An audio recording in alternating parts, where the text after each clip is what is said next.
Asianet ന്യൂസിലൂടെയാണ് P J Kurian അഭിപ്രായം വ്യക്തമാക്കിയത്. Seat Rahul മാങ്കൂട്ടത്തിന് നൽകരുത്, യുവാക്കൾക്ക് നൽകുമ്പോഴും അതിലെ മാനദണ്ഡമാണ് മുഖ്യമാക്കേണ്ടത് എന്ന പി ജെ കുര്യൻ. നമസ്കാരം. രാഹുൽ മാങ്കൂട്ടം കുര്യൻ സാറിൻ്റെ ചെവിയിൽ പറഞ്ഞ ആ സ്വകാര്യം എന്തായിരിക്കും? ചുണ്ടിൻ്റെ ചലനം നോക്കി കാര്യങ്ങൾ ഗ്രഹിക്കാൻ പ്രാപ്തി നേടിയ നമ്മുടെ മാപ്രകൾ അത് കണ്ടെത്തി കഴിഞ്ഞു. ചുണ്ടിൽ വിരലുകൾ ചേർത്ത് വെച്ച് ഉച്ചാരണം പഠിപ്പിക്കുന്ന ഒരു രീതിയുണ്ട്. ഇംഗ്ലീഷ് വനിതയായ ഹെലൻ കെല്ലർ തൻ്റെ വൈകല്യങ്ങളെ മറികടന്നത് ലിപ് റീഡിങ്ങിലൂടെയാണ്. ഇവിടെ ഇതാ നമ്മുടെ മാപ്രകളും ലിപ് റീഡിംഗ് വശമാക്കിയിരിക്കുന്നു. മന്നം ജയന്തിക്ക് പോയതാണ് അവിടുത്തെ പതിവ് പുള്ളിയായ പുറമറ്റത്തുകാരൻ കുര്യൻ സാറ്. കുര്യൻ എത്തിയില്ലെങ്കിൽ സുകുമാരൻ നായർ 2 തവണ വിളിച്ചു ചോദിക്കും. അത്രയ്ക്ക് ഭയങ്കരമായ അടുപ്പമാണ് മണിച്ചേട്ടനും കുര്യനും തമ്മിൽ.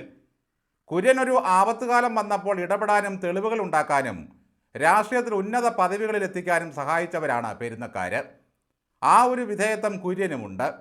എന്നാൽ മാങ്കൂട്ടത്തിലിന് NSSൻ്റെ ഒരു സപ്പോർട്ടും ലഭിച്ചിട്ടുമില്ല, ഇനി കിട്ടുകയുമില്ല. തറവാടി നായന്മാർക്കും സ്ഥാനി നായന്മാർക്കും മാത്രമേ പെരുന്നയിലെ വാത്സല്യം നുകരാൻ ഭാഗ്യമുള്ളൂ. എന്തായാലും പി ജെ കുര്യൻ തലേന്ന് ഒരു പ്രസ്താവന നടത്തി. പേരുദോഷമുണ്ടാക്കിയവർക്കൊന്നും പാലക്കാട് സീറ്റ് കൊടുക്കരുത് എന്നായിരുന്നു ആവശ്യം. പകരം പി ജെ കുര്യനെ അവിടെ മത്സരിപ്പിക്കണം. വിരൽത്തുമ്പ് കൊണ്ടുപോലും 916 ഗോൾഡ് ആണല്ലോ നമ്മുടെ ഈ കുര്യൻ സാറ്. അദ്ദേഹത്തിനും രാജ്മോഹൻ ഉണ്ണിത്താനുമൊക്കെ ഇത്രയൊക്കെ പറയാൻ അവകാശമുള്ളൂ. രാഹുലിനെതിരെ പറഞ്ഞപ്പോഴൊക്കെ കുര്യൻ സാറിന് വയറ് നിറച്ച് കിട്ടി. ആ അനുഭവങ്ങൾ അദ്ദേഹത്തിൻ്റെ മുമ്പിലുണ്ട്. എന്തായാലും പെരുന്നയിൽ മന്നത്തപ്പൻ്റെ ജയന്തി നാളിലെത്തിയ രാഹുൽ മാങ്കൂട്ടം കിട്ടിയ തക്കത്തിന് കുര്യൻ്റെ കാതിൽ ഒരു കൂട്ടമങ്ങ് പറഞ്ഞു കൊടുത്തു. വാക്കൈ പൊത്തി രാഹുൽ കുര്യൻ്റെ കാതിൽ പറഞ്ഞ കാര്യങ്ങൾ മാധ്യമങ്ങൾ ഒപ്പിയെടുത്തു. രാഹുലിൻ്റെ ചുണ്ടിൻ്റെ ചലനവും മൂളിക്കേട്ട കുര്യൻ്റെ കവിളിലെ പേശികളുടെ ചലനവും സൂക്ഷ്മമായി ഗ്രഹിച്ച മാപ്രകൾ ആ സ്വകാര്യം വെളിപ്പെടുത്തി. സീറ്റ് രാഹുൽ മാങ്കൂട്ടത്തിന് നൽകരുത്, യുവാക്കൾക്ക് നൽകുമ്പോഴും അതിലെ മാനദണ്ഡമാണ് മുഖ്യമാക്കേണ്ടത്. സാറേ സാറേ എന്ന് ഞാൻ ഇതുവരെ നിങ്ങളെ വിളിച്ചു. ആ പേര് മാറ്റി വേറെ വല്ലതും വിളിക്കാൻ ഇടവരുത്തരുത്. എനിക്ക് സീറ്റില്ല എന്ന് പറയാൻ നിങ്ങളാരാണ്? പാലക്കാട്ട് നടക്കുന്നത് പുറമറ്റം പള്ളിയിലേക്കുള്ള ട്രസ്റ്റി തെരഞ്ഞെടുപ്പല്ല. മര്യാദയ്ക്കിരുന്നില്ലെങ്കിൽ സാറിൻ്റെ പഴയ കാലം ഞാൻ ചെകഞ്ഞ് പുറത്തിടും. ഇത്രയും കാര്യങ്ങളാണ് മാധ്യമങ്ങൾ രാഹുലിൻ്റെ ചുണ്ടിൻ്റെ ചലനത്തിലൂടെ മനസ്സിലാക്കിയത്.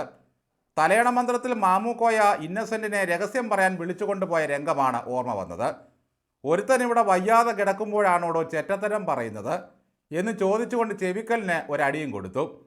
ഇന്നസെൻ്റ് ആണെങ്കിൽ കിട്ടിയ അടി വാങ്ങി എന്ത് സന്തോഷത്തിലാണ് മാമുക്കോയുടെ കൈകൾ കൂട്ടിപ്പിടിച്ചു പറഞ്ഞത്, ഇത് നമ്മൾ 2 പേരും മാത്രമേ അറിയാവൂ. വേണമെങ്കിൽ രാഹുലിനെ കുര്യനെ വിളിച്ച് പുറത്തിറക്കി കൊണ്ടുപോയി ഇതുപോലെ ചെയ്യാമായിരുന്നു. ആൾക്കൂട്ടത്തിലിരുന്ന് മാധ്യമങ്ങൾക്ക് മുമ്പിൽ കുര്യൻ സാറിൻ്റെ കർണപുടം കുളിർക്കുന്ന തെറിയാണോ രാഹുൽ പറഞ്ഞത്? അതോ പുരുഷു എന്നെ അനുഗ്രഹിക്കണമെന്ന മട്ടിൽ ഒരപേക്ഷയായിരുന്നു? രാഹുലിനെ കണ്ടിട്ടും ഏങ്കോണിച്ച് ചരിഞ്ഞ് കാണാത്ത ഭാവത്തിൽ പോയ ചെന്നിത്തലയേക്കാൾ മാന്യനാണ് ഈ P J Kurian sir. Party പുറത്താക്കിയ ഒരുത്തൻ ചെവി കടിച്ചു പറിക്കാൻ വന്നപ്പോഴും അനുസരണയോടെ ഇരുന്നു കൊടുത്തല്ലോ അദ്ദേഹം. എന്തായാലും മാധ്യമങ്ങളാണ് മിക്കയിടത്തും സ്ഥാനാർത്ഥികളെ നിർണയിച്ചിരിക്കുന്നത്. അതുകൊണ്ട് തന്നെ പാർട്ടികൾക്കിനി പ്രചാരണം തുടങ്ങിയാൽ മാത്രം മതി. പാലക്കാട്ട് അവർ കൊള്ളാവുന്ന ഒരു സ്ഥാനാർത്ഥിയെ അന്വേഷിക്കുകയാണ്. ഒരുപക്ഷെ സ്വതന്ത്രനായി രാഹുലിനെ മത്സരിപ്പിക്കാനും സാധ്യതയുണ്ട്. ഒരു സംശയം ചോദിച്ചു കൊള്ളട്ടെ. ഇരകളുടെ തേങ്ങലും ഫെമിനിസ്റ്റുകളുടെ വിങ്ങലും പക്ഷിക്കുഞ്ഞിനെ ഓർത്തുള്ള മിനുസത്തലേൻ്റെ കരച്ചിലുമൊക്കെ ഇപ്പോൾ അവസാനിച്ച മട്ടാണല്ലോ. എല്ലാവർക്കും ഭയങ്കരമായ നിശബ്ദത. രാഹുലിൻ്റെ ഗർഭകാര്യം അന്വേഷിക്കുന്ന ക്രൈംബ്രാഞ്ചിനെ പറ്റി ഇപ്പോഴൊന്നും കേൾക്കുന്നില്ല.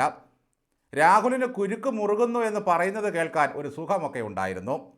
മാർച്ച് മാസം കഴിഞ്ഞ് ഏപ്രിൽ തുടങ്ങുന്നതോടെ പുതിയ ഗർഭകഥകൾ വല്ലതും റിലീസ് ചെയ്യേണ്ടി വരും. പുതിയ ഇരകൾ AKG സെൻറ്ററിൽ നിന്നുള്ള പരിശീലകരുടെ കീഴിൽ അഭ്യാസം നടത്തി വരികയാണ്. തെരഞ്ഞെടുപ്പ് കഴിയുമ്പോൾ മാർക്കറ്റില്ലാത്ത സാധനമായി ഗർഭവും അവിഹിതവും ഒക്കെ മാറി. കോൺഗ്രസിൽ താറുപാഞ്ചി കിഴവൻസും രംഗത്തിറങ്ങിയിട്ടുണ്ട്. മുല്ലപ്പള്ളിയും സുധീരനും KC ജോസഫും ശിവദാസൻ നായരും എല്ലാം കച്ചകെട്ടി രംഗത്തുണ്ട്. ഉമ്മൻചാണ്ടിക്ക് വേണ്ടിയുള്ള മൽപ്പിടുത്തത്തിനിടയിൽ ജമീല പ്രകാശത്തിൻ്റെ കടിമേടിച്ച ശിവദാസൻ നായർക്ക് ഒരു മേഴ്സി ചാൻസ് കൂടി കൊടുക്കാവുന്നതേ ഉള്ളൂ. ബഹുമാനപ്പെട്ട കുര്യൻ സാറും മുല്ലപ്പള്ളിയുമൊക്കെ ഒരു പൊടിക്കൊന്ന് അടങ്ങുന്നത് നല്ലതാണ്. ഇവരൊക്കെ ജയിച്ചു വന്നാൽ ആദർശധീരനായ സുധീരനെ പാർട്ടി മുഖ്യമന്ത്രിയാക്കുമോ? സ്പീക്കറായി കുര്യനും മുല്ലപ്പള്ളി ആഭ്യന്തരമന്ത്രിയുമാകട്ടെ. വല്ല കുഴപ്പവുമുണ്ടോ? കവിളിൽ ശൂലം കൊത്തി കാവടിയെടുത്ത് ഹരിപ്പാട്ടിൽ നിന്നും ചെന്നിത്തല ഒരു വരവുണ്ട്. അങ്ങനെയാണെങ്കിൽ ഓടക്കുഴലൂതി വേണുനാഥം മുഴക്കിയ ദില്ലി ഗോപാലനും വരും. അതോടെ വി ഡി സതീശൻ്റെ കട്ടമറിയും. ചെന്നിത്തല സുകുമാരൻ നായരോട് പറഞ്ഞ് രാഹുലിനെ പെരുന്നയിൽ നിന്നും ആട്ടിയിറക്കി വിടാതിരുന്നത് എന്തുകൊണ്ടും കാര്യമായി. അങ്ങനെ സംഭവിച്ചാൽ രാഹുൽ പുറത്തു പോവുകയും PJ കുര്യൻ സാറ് ജയന്തി സദ്യ കഴിക്കുകയും ചെയ്യുന്ന രംഗം ഓർത്തുപോയി.